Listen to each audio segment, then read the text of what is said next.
भाइयों और बहनों नमस्कार। आज मैं लेकर आया हूँ अपने उपन्यास माँ जोगणिया का भाग 13। कोटा से लगभग 100 किलोमीटर दूर है जोगणिया माता का मंदिर। अरावली की पहाड़ियों के ऊपर माल पर्वत पर विराजमान माता जन जन का कल्याण करती है। अमीर गरीब सभी तरह के भक्त माता के द्वार पर पहुँचते हैं। माता सबकी मनोकामना पूर्ण करती है। इसी मान्यता को शब्द देती है यह कृति। माँ जोगणिया को नमन।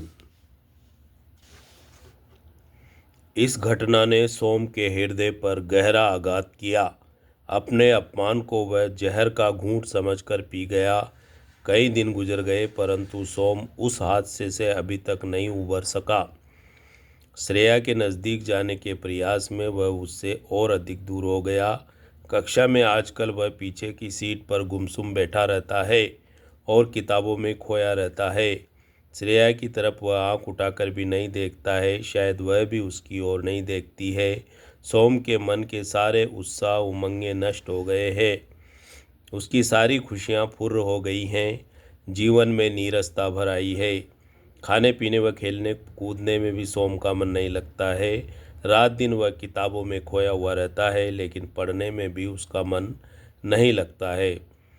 उसके होठों को गहरी खामोशी ने जकड़ लिया है। सोम के स्वभाव में आए परिवर्तन को बालू भी महसूस करने लगा था परंतु इसका कारण बालू की समझ में नहीं आया था। एक दो बार उसने सोम से जानने का प्रयास भी किया लेकिन वह हंसकर बात को टाल गया। कक्षा में हुए अपने अपमान के बारे में उसने बालू को भी नहीं बताया था। बालू को सोम का स्वभाव बहुत अच्छा लगता था। वह उसी की तरह गांव का सीधा साधा व गरीब लड़का था। रूखा सूखा जैसा मिलता है वैसा खा पीकर संतोष कर लेता है। फटा पुराना जैसा मिलता है पहन ओढ़ लेता है। वह कभी भी किसी भी मामले में उससे तकरार नहीं करता है। सोम जैसा रूम पार्टनर व मित्र पाकर बालू मन ही मन प्रसन्न रहता था। बड़े भाई की तरह वह उसके खाने पीने व पहनने ओढ़ने का ख्याल रखता था। उन दोनों के घरों की आर्थिक स्थिति ठीक नहीं थी। बालू गरीब था तो सोम उससे भी अधिक गरीब था। वह निर्धनता की परेशानियों को अच्छी तरह समझता था। सोम के स्वभाव में आए परिवर्तन का कारण भी वह उसकी गरीबी को ही मानने लगा था। सोम एक बेहद संवेदनशील लड़का है और शहर में आकर आर्थिक परेशानियों के कारण ही वह कुंठाग्रस्त हो गया है। इस विषम परिस्थिति में वह सोम को कैसे उबारे, बालू आजकल इसी विषय पर प्रयास करने लगा था।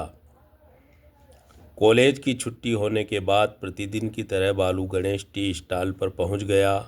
चेतक चौराहे पर एक कोने में नीम के पेड़ के नीचे गणेश राम की छोटी सी चाय की दुकान है।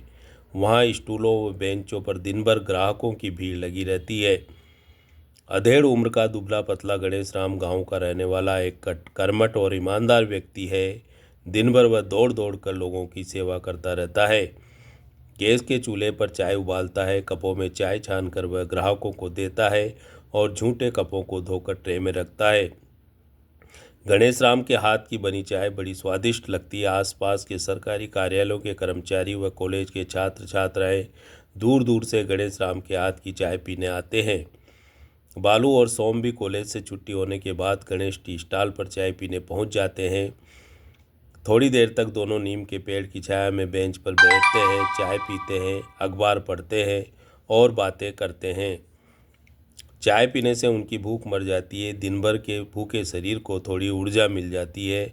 फिर हॉस्टल में पहुंचकर दोनों मिलकर खाना बनाते हैं। प्रतिदिन उनको शाम को ही भोजन मिल पाता है।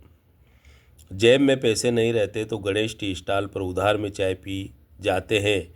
गणेश राम एक लाल रंग की डायरी में उधारी लिख लेता है और जब जेब में पैसा आता है तब लोग उसका हिसाब कर देते हैं।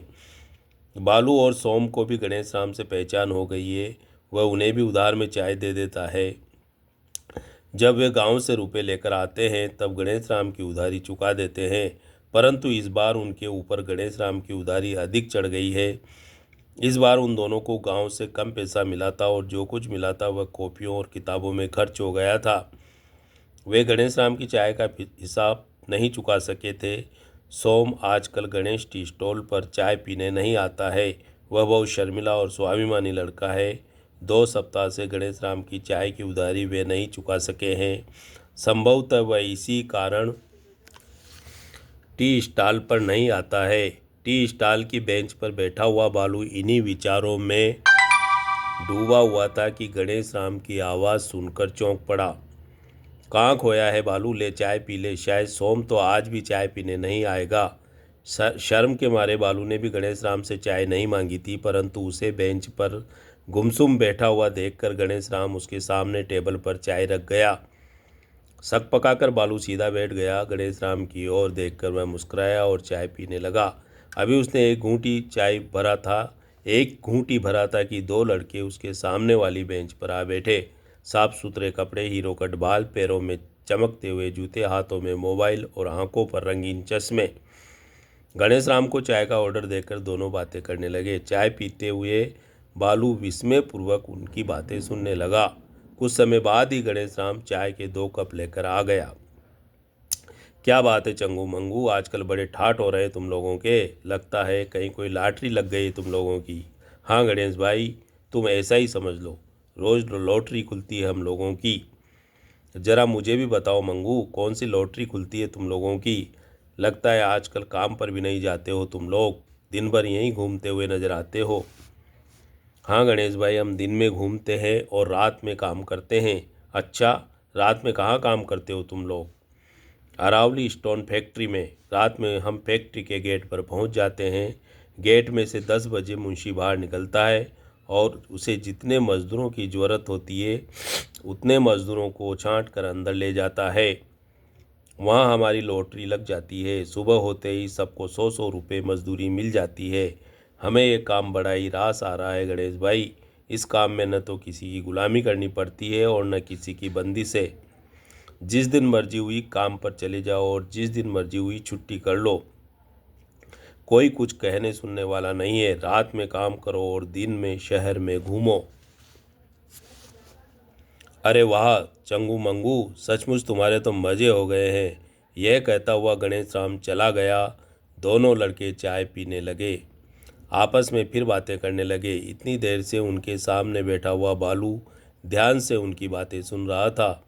चंगू मंगू की कही कुछ बातें उसके जहन में बैठ गई। चंगू मंगू रात में अरावली स्टोन फैक्ट्री में काम करने जाते हैं। रात भर काम करने का 100 रुपये मजदूरी मिलती है। सोम और वह दोनों भी चाहे तो फैक्ट्री में काम करने जा सकते हैं। यह विचार दिमाग में आते ही बालू की आंखें चमक उठी। सामने बैठे हुए लड़कों से वह कुछ प्रश्न पूछने लगा। अरावली स्टोन फैक्ट्री कहाँ है चंगू मंगू। उदयपुर रोड पर है, रेलवे लाइन के उस पार। यहाँ से सिर्फ 2 किलोमीटर दूर है। क्या वहाँ हमें भी काम मिल सकता है। हाँ क्यों नहीं, रात की शिफ्ट में वहाँ हमेशा मज़दूरों की कमी रहती है। फैक्ट्री में क्या काम करना पड़ता है। फैक्ट्री में मशीनों से मार्बल की कटिंग होती है। कटे हुए पत्थरों को उठाकर स्टॉक में जमाना पड़ता है। मलबा उठाकर साफ सफाई करनी पड़ती है। फोरमैन का बताया हुआ काम करना पड़ता है। यह बोलते हुए दोनों लड़के उठ खड़े हुए। गणेश राम को चाय के पैसे चुकाकर वे टी स्टॉल से बाहर निकल गए। थोड़ी देर बाद ही बालू भी उठ खड़ा हुआ। चाय के पैसे उसने गणेश राम की डायरी में अपने उधार खाते में लिखवाए और टी स्टॉल से बाहर निकल गया। फुटपाथ पर वह तेज कदमों से हॉस्टल की ओर चल पड़ा। बालू जब कमरे में पहुंचा तब सोम उसे तख्ते पर बैठा हुआ मिला। सामने टेबल पर किताब खुली पड़ी थी। सोम को गुमसुम बैठा हुआ देखकर बालू बोला, क्या बात है सोम, तुम आज भी गणेश राम की होटल पर चाय पीने नहीं आया है। क्या बात है। हाँ यार बालू, आज भी मेरा चाय पीने का मूड नहीं हुआ है। मूड नहीं था या फिर उधार की चाय पीने में तुझे शर्म आती है। हाँ यार बालू, यह भी एक बात है। गणेश राम की बहुत सारी उधारी चढ़ गई है हमारे ऊपर। मुझे अब उसकी दुकान पर जाने में भी शर्म आती है। शर्म तो मुझे भी आती है सोम, परंतु क्या करें यार, मजबूरी में यह सब बर्दाश्त करना पड़ता है। गणेश राम की उधारी चुकाने का आज मुझे भी एक रास्ता मिल गया है। बालू की यह बात सुनकर सोम चौंक पड़ा। उसके चेहरे पर छाई हुई प्रसन्नता को देखकर सोम ने पूछा, मुझे भी बता यार बालू, गणेश राम की उधारी चुकाने का कौन सा रास्ता मिला है तुझे। इतनी भी क्या जल्दी है सोम, मैं तुझे सब कुछ बता दूंगा। मुझे लगता है कि अब हमारी गरीबी दूर हो जाएगी।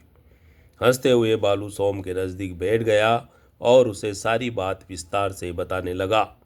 बालू की बात को सुनकर सोम के चेहरे पर प्रसन्नता उभर आई। दोनों ने आज रात अरावली स्टोन फैक्ट्री में काम पर जाने का निश्चय कर लिया। तो भाइयों और बहनों, ये था मेरे उपन्यास माँ जोगड़िया का भाग 13। अगला भाग लेकर मैं फिर शीघ्र ही आप लोगों के बीच हाजिर होऊंगा।